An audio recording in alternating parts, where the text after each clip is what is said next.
حضرت عمر فاروق رضی اللہ تعالیٰ عنہ مدینے کی گلی سے گزر رہے ہیں، امیر المومنین ہے، مدینے کی گلی سے گزر رہے ہیں، ایک گھر کے اندر سے بچیوں کے رونے کی آواز آئی، بچیاں رو رہی ہیں اور بچی اپنی ماں سے کیا کہتی ہے؟ کہتی اماں ابو بکر تو اب انتقال کر گئے، حضرت عمر کا پہلے دن ہے خلافت کا، اب ہمارا کیا بنے گا؟ ابو بکر تو وصال کر گئے۔ حضرت عمر فاروق رضی اللہ تعالیٰ عنہ نے رونے کی آواز سنی، دروازے پہ دستک دی، کہ بیٹو کیا بات ہے؟ تو بچیاں کہنے لگی عمر ہمارے ابا جی ہماری 10-15 بکریاں ہیں، تو ہمارے والد صاحب ان کا دودھ دھو کے بیچا کرتے تھے، گزارا ہو جاتا تھا۔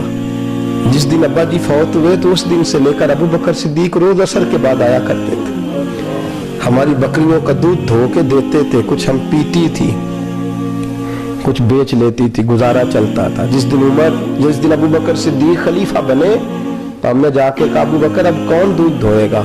تو سیدنا صدیق اکبر رضی اللہ تعالیٰ عنہ نے فرمایا بیٹے پہلے تو میں مرضی سے خدمت کرتا تھا، اب تو مصطفیٰ کی امت کی نوکری میری ڈیوٹی بن گئی ہے، تو میں آؤں گا۔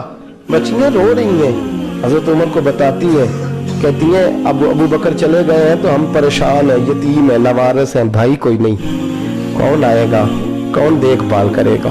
حضرت عمر فاروق گھٹنوں کے بل زمین پہ بیٹھ گئے، ان چھوٹی چھوٹی بچیوں کو سینے سے لگایا، فرمانے لگے میں ابو بکر کا کیا کروں، میرے لیے رستے بڑے مشکل کر گیا ہے، میں اس کے کس بادشاہ وقت ہو کے وہ غریبوں کے گھروں میں آ کے ان کی بکریوں کا دودھ بھی دوتا تھا، امیر المومنین ہو کے یہ رنگ بھی تھا۔